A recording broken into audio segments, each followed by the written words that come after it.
അസ്സലാമു അലൈക്കും വറഹ്മത്തുള്ളാഹി തആല വബറകാതുഹു.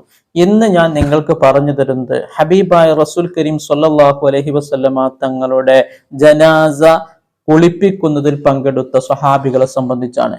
മഹാനായ അഷ്റഫുൽ ഖൽഖ് റസൂലുള്ളാഹി സ്വല്ലല്ലാഹു അലൈഹി വസല്ലമ തങ്ങൾ ഈ ലോകത്തോട് വിട പറഞ്ഞപ്പോൾ അവിടുത്തെ ഷറഫാക്കപ്പെട്ട ശരീരം കുളിപ്പിച്ച് ശുദ്ധിയാക്കി ആ സ്വഹാബികളെ സംബന്ധിച്ചുകൊണ്ടാണ് ഞാൻ നിങ്ങൾക്ക് പറഞ്ഞു തരുന്നത്.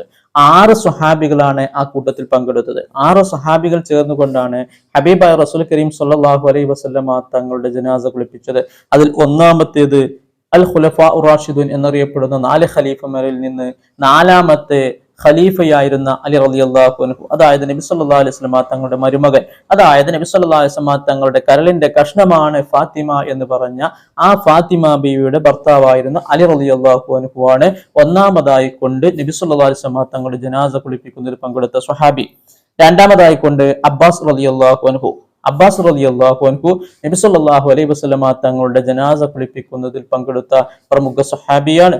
മൂന്നാമതായി കൊണ്ട് ഫളൽ ഇബ്നു അബ്ബാസ് റളിയല്ലാഹു അൻഹു അബ്ബാസ് റളിയല്ലാഹുവിന്റെ മകനാകുന്ന ഫളൽ എന്നവരെ നബി സല്ലല്ലാഹു അലൈഹി വസല്ലമ തങ്ങളുടെ ഷർഫാക്കപ്പെട്ട ജനാസ കുളിപ്പിക്കുന്നതിൽ പങ്കെടുത്തവരാണ്. നാലാമതായി കൊണ്ട് ഖുസം ഇബ്നു അബ്ബാസ് റളിയല്ലാഹു അൻഹുവിന്റെ മകനാകുന്ന ഖുസം എന്ന് പറയുന്ന മകനും നബി സല്ലല്ലാഹു അലൈഹി വസല്ലമ തങ്ങളുടെ ജനാസ കുളിപ്പിക്കുന്ന ആ കർമ്മത്തിൽ, ആ ഷർഫാക്കപ്പെട്ട ആ തിരു ശരീരം കുളിപ്പിക്കുന്ന കർമ്മത്തിൽ പങ്കെടുക്കാൻ ഭാഗ്യം ലഭിച്ച സ്വഹാബിയാണ്. അഞ്ചാമതായി കൊണ്ട് ഉസാമത്ത് ബിൻ സെയ്ദ് റളിയല്ലാഹു അൻഹുവാണ് അഞ്ചാമത്തെ സ്ഥാനം അലങ്കരിക്കുന്നത്. അതായത് 6 വ്യക്തികളിൽ ഒരു വ്യക്തിയായിരുന്നു ഉസാമത്ത് ബിൻ സെയ്ദ് റളിയല്ലാഹു അൻഹു.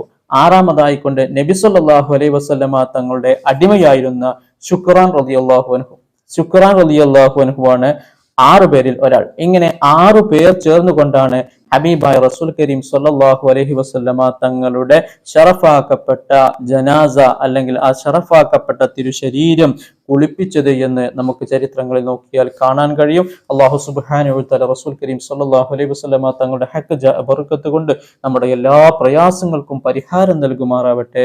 അവിടുത്തെ റൗള ശരീഫിൽ ചെല്ലാനുള്ള ഭാഗ്യം അല്ലാഹു നമുക്കെല്ലാം പ്രദാനം ചെയ്യുമാറാവട്ടെ. എല്ലാവരും ദുആ ചെയ്യണം, ദുആയിൽ ഉൾപ്പെടുത്തണമെന്ന് ഓർമ്മപ്പെടുത്തിക്കൊണ്ട് ഞാൻ നിർത്തുന്നു. വആഖിറു ദഅവാനാ അൽഹംദുലില്ലാഹി റബ്ബിൽ ആലമീൻ. അസ്സലാമു അലൈക്കും വറഹ്മത്തുള്ളാഹി തആല വബറകാതുഹു.